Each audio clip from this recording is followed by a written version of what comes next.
ओम शांति। कल हमने जाना कि we are human being. Human means ये हड्डी मांस वाला शरीर, और बीइंग अर्थात मैं एज अ सोल आत्मा हूँ। शरीर इन 5 तत्वों से बना है और आत्मा अपने 7 गुणों का अनुभव इन 3 शक्तियों द्वारा करती है, जो कल मैंने बताया था। वो है मन, बुद्धि और संस्कार। तो हमने कल मन के ऊपर थोड़ा शार्ट में ही जाना। मन में बहुत सारी क्षमताएं हैं, पर हम फिर सिर्फ उसे 5 या 15% ही काम में लाते हैं। तो हमारी बाकी सारी मन की ऊर्जा व्यर्थ ही जाती है। उसका कारण क्या? आज हम उसका कारण जानेंगे। क्योंकि वैसे भी कहा जाता है, जैसे सोचोगे वैसा बनोगे। तो हमारा सारा जीवन हमारे मन पर ही आधारित है। इसलिए हम मन के ऊपर डिटेल में सब समझेंगे। तो इसका कारण है कि आज मनुष्य के मन की ऊर्जा का बड़ा हिस्सा यानी 85% व्यर्थ विचारों में नष्ट हो जाता है। मुझे इस पर एक कहानी याद आती है। एक सम्राट था, वो बहुत अशांत और परेशान रहता था, और उसे तो कभी कभी रात भर पूरी रात नींद भी नहीं आती थी, क्योंकि मन सोचता ही रहता था और भटकता ही रहा था। एक बार उसके राज्य में एक महात्मा जी पधारे, और ये महात्मा जी का बहुत बड़ा नाम था। वो महात्मा जी बड़े सिद्ध पुरुष थे। वो कैसे भी परेशान वाले व्यक्ति को परेशानी से मुक्त कर सकते थे, उनमें ये क्षमता थी। जब इस सम्राट ने ये बात सुनी, तो उसे लगा कि मुझे भी महात्मा जी से जाकर मिलना चाहिए। वो महात्मा जी के पास गया और उसने महात्मा जी से कहा कि मेरा मन बहुत परेशान रहता है, रात भर मुझे नींद भी नहीं आती है, आप कृपा कीजिए, मेरे मन को शांत कीजिए। महात्मा जी ने कहा ठीक है, लेकिन उसके लिए आप कल सुबह 4 बजे आना। उस समय ही शांति का वातावरण भी होता है। सम्राट ने कहा ठीक है, और वो वहां से जाने लगा।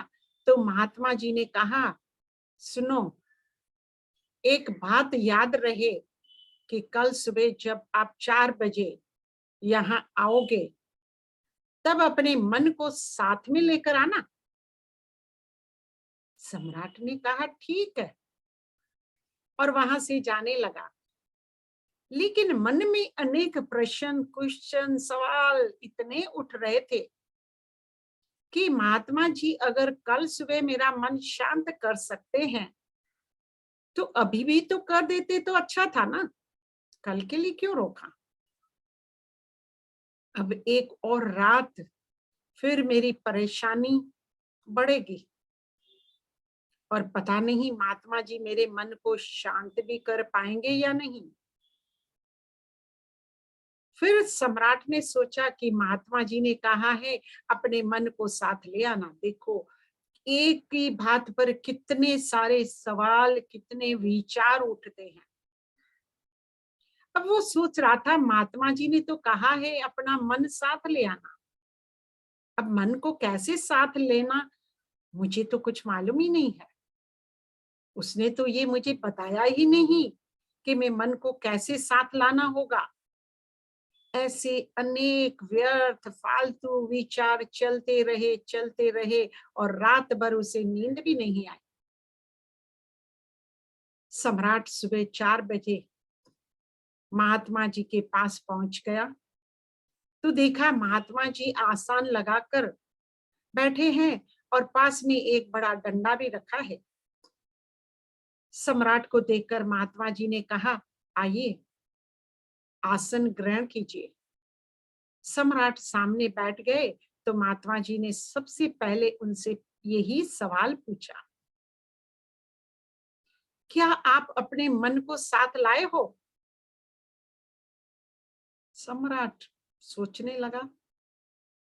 फिर सम्राट ने कहा, महात्मा जी ये बात तो मैं भी समझ नहीं पाया कि मन को कैसे साथ लाना होता है, लेकिन फिर थोड़ी देर सोचने के बाद सम्राट ने कहा, महात्मा जी अगर मैं आया हूं तो मन भी तो आया ही होगा, क्योंकि मन कोई बाहर तो नहीं है, भीतर ही है ना। महात्मा जी ने कहा, ठीक अभी तुम समझे हो। आपने अभी आप क्या कीजिए, शांति से बैठिए और अपनी अब आंखें बंद करो और ढूंढो अपने अंदर मन में कि मन कहाँ है और इस वक्त क्या कर रहा है। सम्राट ने आंखें बंद की और ढूंढने लगे अपने मन को कि मन कहाँ है और क्या कर रहा है। काफी समय के बाद सम्राट को एहसास हुआ कि जिसे वो ढूंढ रहा है वो कोई तो चीज का नाम नहीं है, वो एक क्रिया का नाम है और वो है ही सोचने की क्रिया। जैसे ही वो ढूंढने लगा तो देखा कि उसके विचार भी शांत हो गए, क्योंकि अभी उसको काम मिला था ढूंढने का, तो दूसरी जगह तो उसका ध्यान हट गया है। तब सम्राट ने मन की शांति का भी अनुभव किया।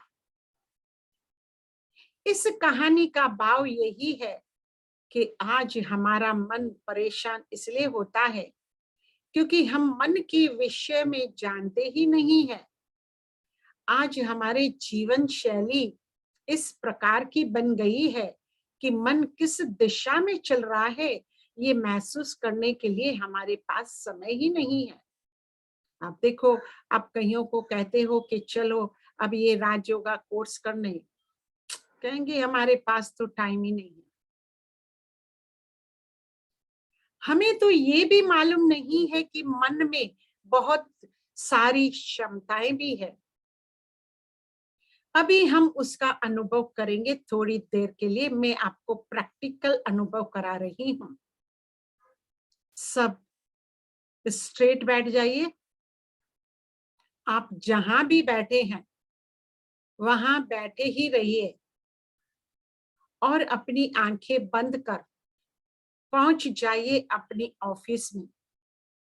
कईयों की ऑफिस होगी, कईयों का बाहर घर हो या कोई रिश्तेदार का घर हो, उसका ध्यान करेंगे। अब आपका ऑफिस कहाँ है, वहां अपने घर बैठे बैठे उसको क्लियर देख सकते हैं कि हाँ मेरे ऑफिस इस गली में है, 5 माले पे है कि 6 माले पे है, ये भी आंखें देख सकती है। मेरी कैबिन किस तरफ है, मैंने कौन कौन से फाइल किस ड्रॉर में रखे हैं, सब कुछ क्लियर ही दिख रहा है। इतना ही नहीं, अब जो माताएं हैं ना, उनको भी पूछिए आपका बैंक लॉकर कहाँ है, वो भी अपने घर बैठे बैठे देख सकती हैं। जिसके लिए 2 चाबियां होती है, एक बैंक मैनेजर के पास और एक हमारे पास।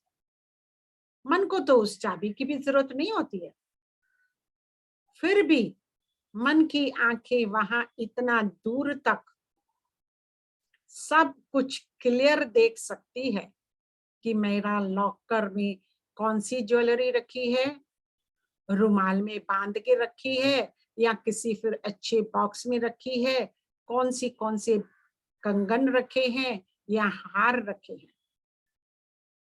देखिए, आप प्रैक्टिकल में सब कुछ क्लियर क्लियर देख सकते हैं, जैसे कि एक्सरे की मशीन।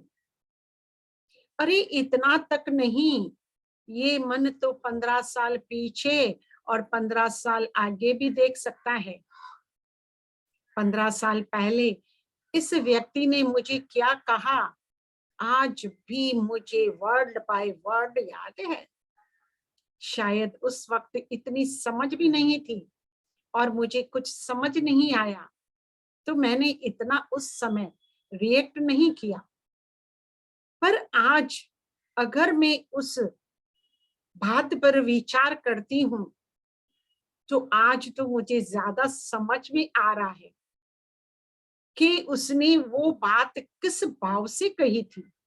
मेरी इंसल्ट कर रहे थे और अब मैं ज्यादा दुखी हो रही हूँ वो बात याद करके। पर जिसने वो बात मुझसे कही थी, वो तो, उसको तो कुछ भी याद नहीं है, वो तो एसी लगाकर आनंद में सो रहा है। पर हम आज भी उस बात को याद कर दुखी हो रहे हैं। जैसे एक छोटा खिलौना होता है, बच्चा उसको जब भी चाबी लगाता है, एक बार चाबी लगाने से फिर वो टक टक टक टक टक पूरा दिन करता रहता है। बस मेरा मन भी ऐसा है, एक चाबी लगा दी तो पूरा दिन चलता ही रहता है। तो इस मन की क्षमता को आपने जाना कि हमारा मन तो निरंतर ही सोचता ही रहता है, उसका काम ही है सोचना, आप उसको स्टॉप नहीं कर सकते। किसी मनोवैज्ञानिक ने कहा है कि मनुष्य अगर कम से कम एक गति से भी सोचे, तब भी उसके मन में 25 से 30 विचार 1 मिनट में चलते हैं। तो आप सोचिए, एक दिन में तो असंख्य विचार मन के अंदर चलते ही रहते हैं। यदि हम एक दिन के विचार को देखें, तो पाएंगे कि हमारे मन के अंदर कौन से प्रकार के विचार चलते हैं। तो उसमें हमारे अंदर 4 प्रकार के विचार चलते हैं। अब देखेंगे विचारों के प्रकार और उनका प्रभाव। सबसे पहले है सकारात्मक विचार, यानी पॉजिटिव थॉट्स। पॉजिटिव विचार से समर्थ संकल्प होते हैं, जिनमें शुभ भावना और शुभ कामना समाई हुई है। कोई स्वार्थ या बुराई न होती है। शुभ भावना के संकल्पों में बहुत शक्ति होती है, जिसका हम आगे वर्णन करेंगे। आत्मा का एक एक शुभ संकल्प वायुमंडल की सृष्टि रचता है, इसलिए संकल्प से सृष्टि कहा जाता है। शुभ भावना के संकल्प से सभी उमंग उत्साह में भी आ जाते हैं। दूसरे हैं नकारात्मक विचार, यानी नेगेटिव थॉट्स। किसी न किसी बुराई, कमजोरी या विकृत मानसिकता वाले विचार ये होते हैं। जो स्वार्थ युक्त होते हैं, उन्हें नकारात्मक विचार कहते हैं। इसके अलावा हीनता की भावना के आधार पर भी विचार चलते हैं। ऐसे सब विचार नेगेटिव अर्थात नकारात्मक विचार है। आजकल ऐसे विचार तो ज्यादा ही चलते हैं। ऐसा क्यों? क्योंकि हमारे दिन ही ऐसे शुरू करते हैं। रात को भी जब सोते हैं तो मोबाइल को देखते देखते ही सोते हैं, और जब सवेरे उठते भी हैं तो सबसे पहले नजर अपने मोबाइल पर ही पड़ती है। अब बताइए, क्या हमें कोई अच्छी न्यूज भी मिलती है क्या? या तो वो ही आजकल के मौसम की खबर, इधर ये हुआ ये उधर हुआ, पूरी खबर ही पढ़ते रहते हैं। इसको अपने तक भी नहीं रखते। फिर क्या करते हैं, उसका पूरा दिन फॉरवर्ड करने में भी टाइम वेस्ट होता है। फिर उठने के बाद भी जब टेबल पर चाय पीने बैठते हैं तो फिर टीवी ऑन, और फिर वो ही न्यूज सेम। उसके बाद फिर न्यूज़पेपर भी उठाते हैं तो उसमें भी सेम सेम वो न्यूज। हमारे मन को तो पूरा दिन भोजन ही ऐसा मिलता है, निगेटिव या व्यर्थ। हमें भी ऐसे बातों में ही तो बिजी रहते हैं, और पूरा दिन दूसरों को फोन करके भी बताएंगे, सिर्फ खुद सुने अपने तक नहीं रखेंगे, उनको फोन करके बताएंगे, अरे आपने आज ये न्यूज सुनी, नहीं सुनी? अगर उसने नहीं भी सुनी है तो हम उससे उस न्यूज में मिर्च मसाला ऐड करके रामायण और महाभारत की कथा बताएंगे, और उसका भी दिन वेस्ट होगा अगर उसने भी ये विशेष सर्कल चालू करके औरों को सिर्फ समाचार सुनाया तो। आपको मालूम रहे कि इसका असर भी हमारे मन पर भी बहुत पड़ता है। फिर हम पूरा दिन चिड़चिड़े हो जाते हैं और छोटी छोटी बातों में गुस्सा भी आ जाता है, और लोग कहते हैं मेरे तो ऐसी ही पर्सनालिटी है, गुस्सा करने के लिए वो समझते मेरी बहुत अच्छी पर्सनालिटी है। अभी आप मुझे बताइए इसमें कौन सी अच्छी पर्सनालिटी है? क्या गुस्सा करने से आपको 1% भी कोई फायदा होता है? तो मुझे अब बताना। अभी मैं आपको बताती हूँ कि गुस्सा करने से कितना बड़ा नुकसान होता है। नुकसान ही नुकसान है उसमें। देखिए, जो व्यक्ति गुस्सा करता है वो कभी भी अपने पांव पर खड़ा भी नहीं रह सकता है, उसकी टांगे भी हिलती रहती है, उसके हाथ पांव भी कांपते रहते हैं, और उसकी आंखों में भी देखोगे ना तो जैसे लाल ही लाल खून से भरी रहती है। ये साइंटिफिकल रीजन है। इंसान नॉर्मल कब कहलाता है? जब उसके हर अंग में खून का सर्कुलेशन बरोबर हो, इक्वल हो। पर जब हम गुस्सा करते हैं तो ब्लड सर्कुलेशन बंद हो जाता है और सारा आंखों में आकर जमा होता है। अब उसे आप कहिए, जो व्यक्ति गुस्सा करता है, कि शांत होकर मुझे बताइए अपने घर की तिजोरी की चाबी कहाँ रखी है? बता पाएगा? कहेगा अब मत पूछो, मुझे याद नहीं, क्योंकि अब उसकी memory power lost, no blood circulation.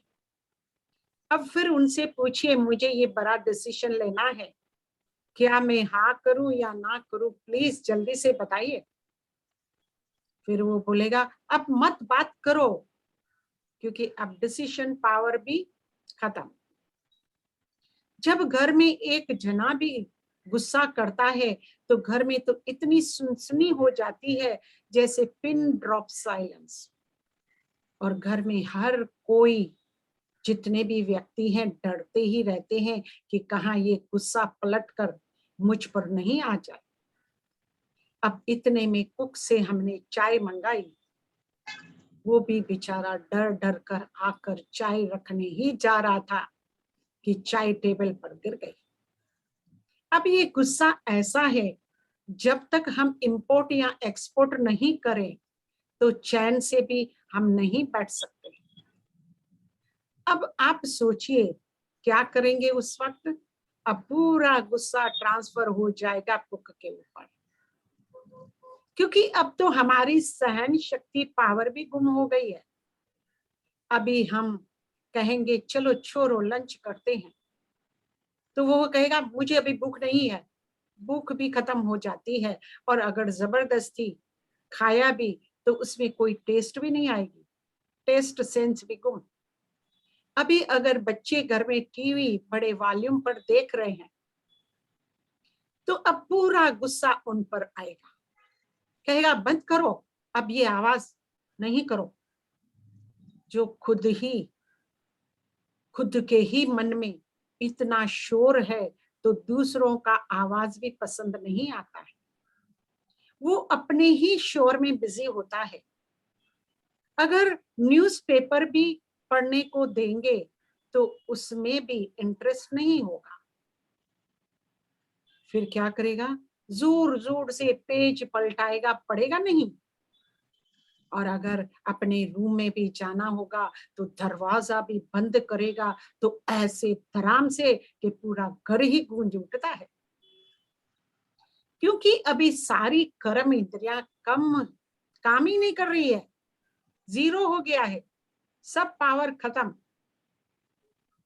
क्योंकि जो बॉडी में वो ब्लड सर्कुलेशन जो सही होना चाहिए वो तो है ही नहीं। अब आप बताइए, कहां पर भी आपको इससे थोड़ा भी 1% भी फायदा दिखा क्या? और सारे घर का एटमॉस्फेयर ही बिगड़ता है, और इसको ठीक करने में हमें पूरे 3 दिन लगते हैं अपने मन को शांत करने के लिए। सो बताइए, ऐसे निगेटिविटी क्यों लानी चाहिए अपने विचारों में? क्योंकि निगेटिविटी से ही निगेटिविटी बढ़ती है। हम निगेटिव विचारों को कैसे पॉजिटिव में बदलें? सुनते हैं एक कहानी। एक राजा था जिसको सिर्फ एक आंख और एक टांग थी। वो जब अपने महल में भ्रमण कर रहा था तो उसने अपने महल में अपने बाप दादाओं की पूरी जनरेशन की पिक्चर लटकाई हुई देखी। अब उसे भी विचार आया कि मेरी तो कोई ऐसी अच्छी पिक्चर है नहीं, चलो मेरी भी तो कोई ऐसी अच्छी पिक्चर होनी चाहिए जो यहाँ मैं लगा सकूं। बस उसने राजमहल में अनाउंस किया कि जो भी मेरी अच्छी पिक्चर निकालेगा उसे मैं इनाम दे दूंगा। अब आप देखो, कहीं पेंटर आए और सभी सोच में पड़ गए कि आखिर इस राजा के, जिसको एक ही आंख है और एक ही टांग है, अब मैं उसकी अच्छी पिक्चर कैसे निकालूं? सब सोच में पड़ गए, सोचते रहे, सब सोच सोच कर थक गए और कुछ भी ना कर पाए। पर एक पेंटर ने वहां आकर राजा को कहा, राजन मैं आपकी बहुत अच्छी पिक्चर बना सकता हूँ। राजा ने कहा ठीक है बनाओ। अब उसने सचमुच उस पिक्चर राजा की पेंट करके इनाम भी ले लिया। आप सोचिए उसने ऐसा क्या किया होगा जो उसे इनाम मिला। जब हमारी सोच तो हमेशा होती ही नहीं है, पर उस पेंटर की सोच हमेशा पॉजिटिव ही थी। और अगर जिसकी भी सोच पॉजिटिव होती है ना, तो हमेशा उनके सोच में भी नए नए सॉल्यूशन निकलते ही रहते। देखते हैं इस पेंटर की सोच की कमाल। उसने राजा का पिक्चर कैसे बनाया? उसने क्या किया, राजा का हाथ में तीर कमान दे दिया और कहा आप इस तरफ से, जिस तरफ से उसकी एक आंख और एक टांग था उससे अपोजिट में थोड़ा झुक कर सामने वाले पिक्चर पर निशाना लगाइए, राजा को कहा। बस उस पेंटर ने भी राजा को सामने वाली पिक्चर पर एक आंख बंद कर और एक टांग पर खड़ा दिखाया, जैसे वो कोई शिकार कर रहा है या कुछ एम है उसके सामने। अब देखिए कितनी सिचुएशन डिफिकल्ट थी, फिर भी इस पेंटर ने अपनी पॉजिटिव सोच से कैसे कमाल कर, इसलिए उसको इनाम भी मिला। अभी हमारे तो शायद ही ऐसी पॉजिटिविटी वाले विचार की तरफ ध्यान भी जाएगा, क्योंकि हम तो पूरा दिन निगेटिव सोच पर ही देख रहे हैं। बोल रहे हैं या दूसरों में वो ही उनको सुना रहे हैं। तो मेरे सोच के लिए इन सभी बातों पर ध्यान देना होगा। तीसरे प्रकार के विचार है आवश्यक विचार, नेसेसरी थॉट्स। आवश्यक विचार तो हमारे दिनचर्या से संबंधित होते हैं, जैसे कि आज यहाँ जाना है, इसको मिलना है, इतनी कार्य करने हैं, इतने औरों से कराने हैं। ये तो सब आवश्यक विचार तो हमें करने ही पड़ेंगे। लेकिन हमारे जो चौथे विचार हैं व्यर्थ विचार, वेस्ट थॉट्स, व्यर्थ विचार चलने के कारण ही व्यर्थ दुख लेना। व्यर्थ विचार करना मीन्स आ बैल मुझे मार, खुद ही हम अपने आप को दुखी करते हैं। सुनी हुई बात न चाहते हुए भी मन में चलती ही रहती है। ये बीते हुए घटनाओं की स्मृति आती ही, ये क्यों हुआ, ये ठीक नहीं कहा, ये नहीं होना चाहिए, ऐसे सोचना नहीं चाहिए था, ऐसे बोलना नहीं चाहिए था, ऐसे करना नहीं चाहिए था, ऐसे करते तो अच्छा होता, ये कहते तो अच्छा होता, आदि आदि सोच कर मन को बारी बना लेते हैं।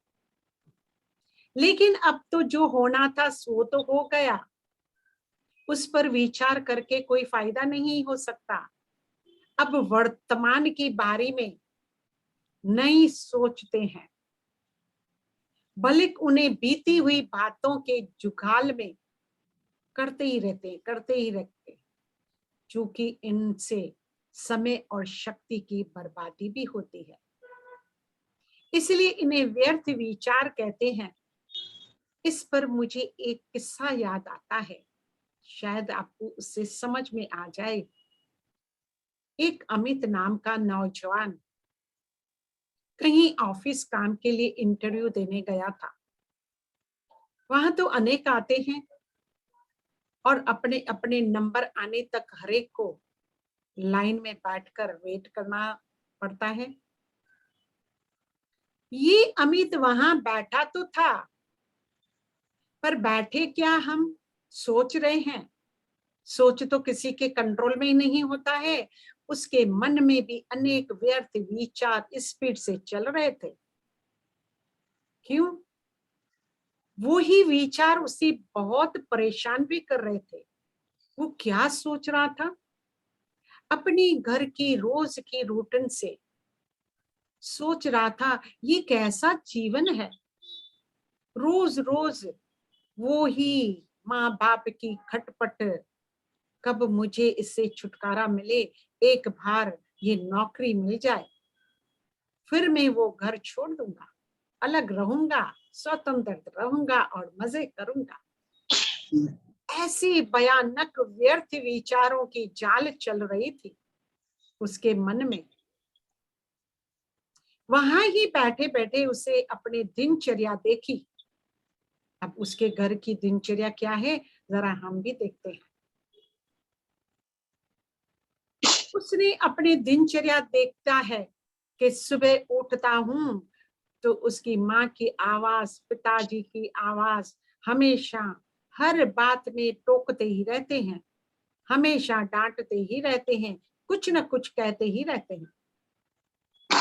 उठते ही कहते हैं बेड का बिस्तर ठीक करके उठो, बाथरूम में जाता हूं तो नल बंद किया कि नहीं, गीले टॉवल बाहर सुखाने को रखा कि नहीं, कमरे से बाहर निकलूं तो रूम का लाइट पंखा बंद किया या नहीं। वो ही माँ बाप की नोक जोक, ये कब तक चलेगा? अब मुझे जल्दी स्वतंत्र बनना है और इन सब से जल्दी मुक्त होना है, बस। वहां बैठे बैठे व्यर्थ विचार चल ही रहे थे। ऐसे सोचते सोचते उसकी नजर एक कागज के फालतू टुकड़े, जो कचरे के रूप में जहां सभी सीट पर बैठे थे वहां पड़ा था। उसको अपनी माँ की याद आती है। और उसकी आवाज कानों में गूंजती है, अपनी चीजें ठीक से रखा करो, फालतू कागज के टुकड़े को डस्टबिन में डाल दिया करो। वो वहां भी आदत के मुताबिक जो वो बेकार पड़ा कागज का टुकड़ा था ना, उसको उठाकर डस्टबिन में डाल देता है। फिर वहां बैठे बैठे अभी अपने ही विचार में गुम था, फिर उसे दिखाई देता है कि कॉर्नर पर एक वाटर कूलर है, उसका नल खुला है और पानी वेस्ट हो रहा है। फिर पिताजी की याद आती है, उसका आवाज कानों में गूंजता है, अरे नल बंद किया कि नहीं? और वो उठकर वो नल भी बंद कर देता है। थोड़ी देर में पता चला कि इंटरव्यू यहाँ नहीं, फर्स्ट फ्लोर पर है और सबको वहां जाना है और सब वहां जल्दी जल्दी उठकर जा रहे हैं। पर यहाँ की पैसेज की लाइट फालतू में जल रही थी। फिर से उसको माँ की याद आती है, लाइट बंद की कि नहीं? वो अब ये पैसेज की लाइट बंद करके फिर ऊपर जाता है, देखता है वहां इतनी सारी चेयर बिखरी पड़ी है। फिर पिता की याद आती है, डाइनिंग टेबल की चेयर ठीक रखा कर। जब भी भोजन के बाद वो सभी फिर वहां भी चेयर ठीक करता है, फिर अपनी सीट पर बैठता है और देखता है कि कितने सारे लोग आए हैं इंटरव्यू के लिए। पर जो भी इंटरव्यू के लिए अंदर कैबिन में जाता है और 1 मिनट में ही बाहर आ जाता है, उसको थोड़ा आश्चर्य हुआ।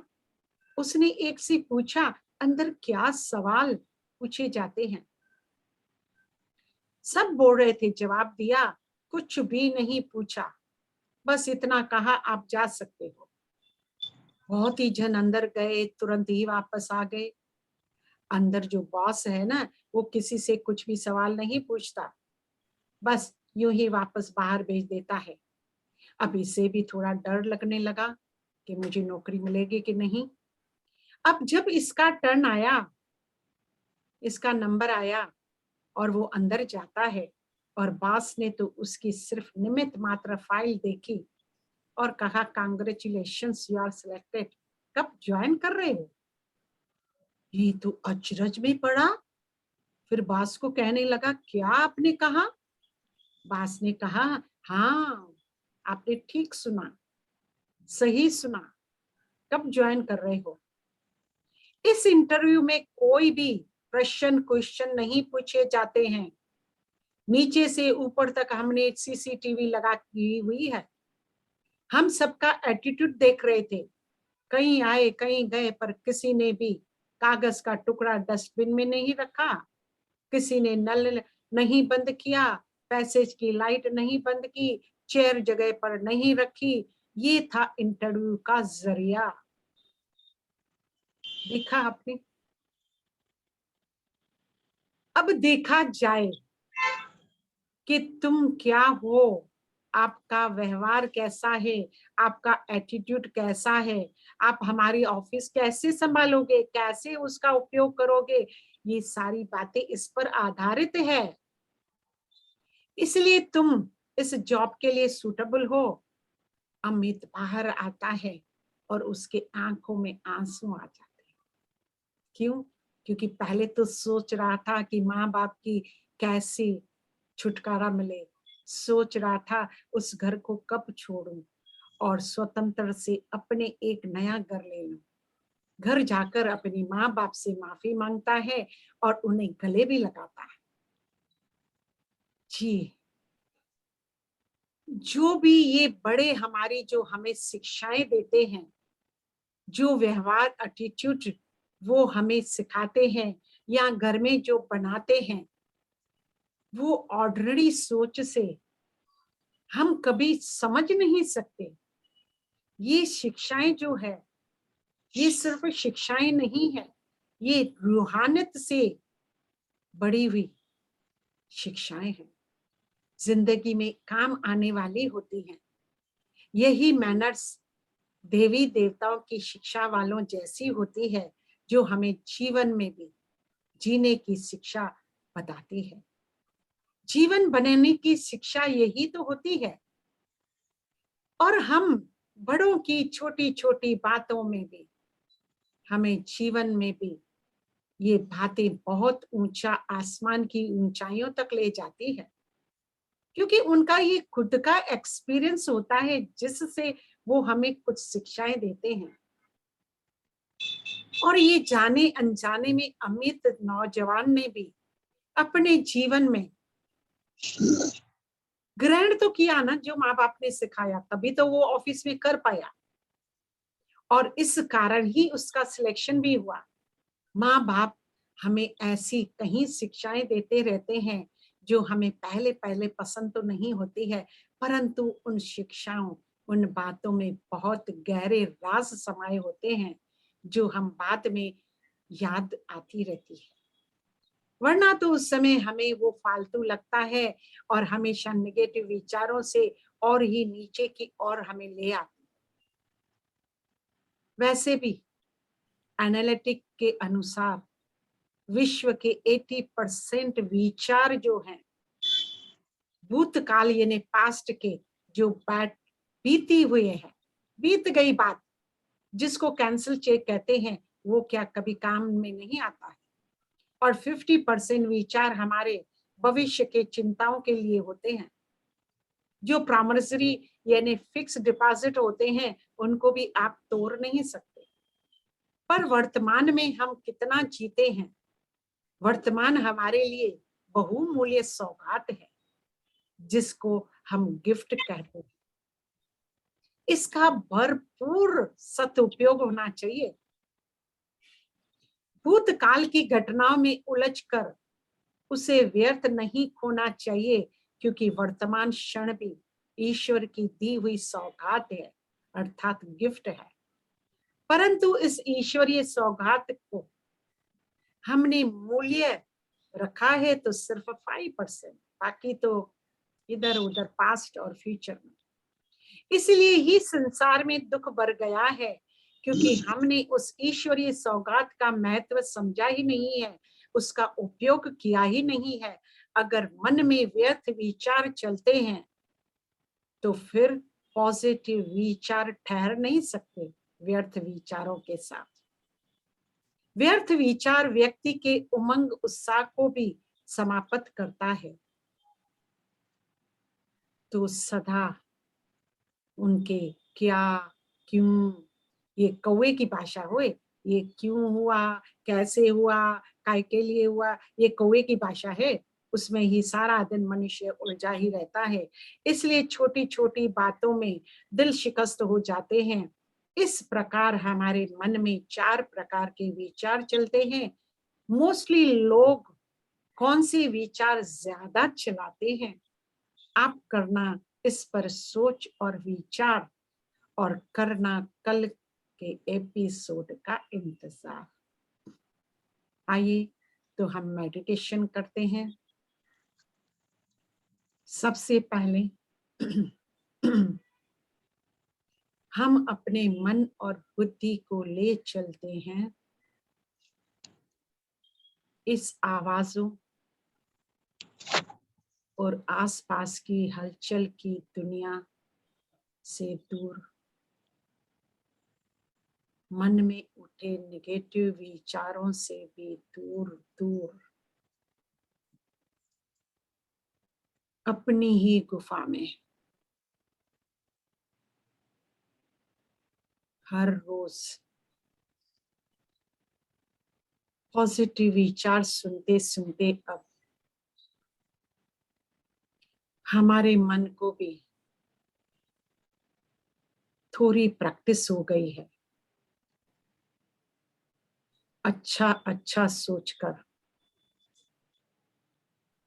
उसको सही रास्ते पर लाने की। अब हम अपने विचारों का आज से ही बहुत इस भोजन का ध्यान देना होगा, जैसे हम अपने ये शरीर के भोजन पर ध्यान रखते हैं।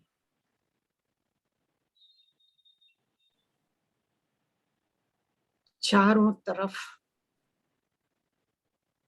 व्यर्थ और नेगेटिव की बातें वातावरण में होती ही रहेगी, पर मुझे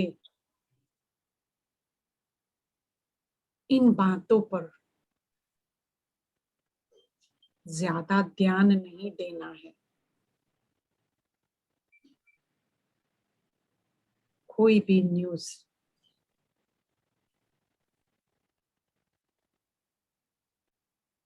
उसको सुना और देखा सिर्फ अपने नॉलेज तक, अपने नॉलेज के लिए। पर आज से मैं इस निगेटिव न्यूज़ को चारों तरफ हर एक से वो ही बात कर अपना विशियस साइकिल नहीं बनाऊंगी। ये प्रॉमिस करना है अपने आप से। इस विशियस साइकिल को मुझे ही तोड़ना है,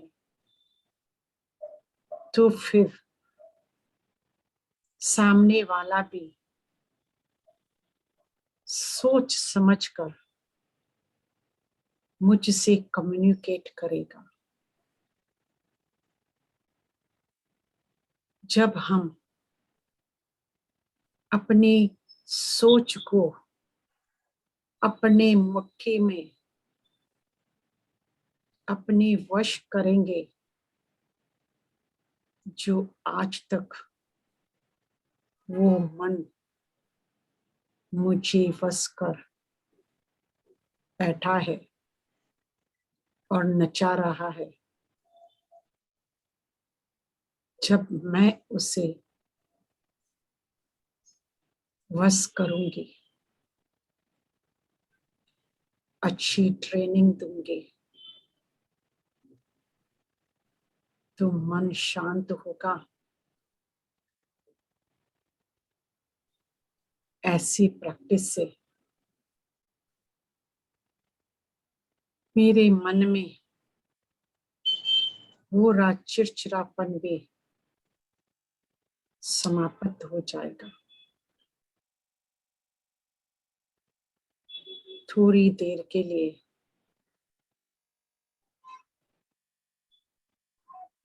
मन को शांत करते हैं, गहराई में जाइए, सागर के तले शांति में चले जाइए। वो शांति के वाइब्रेशन चारों तरफ फैला रहे हैं, जैसे वातावरण भी शांत हो।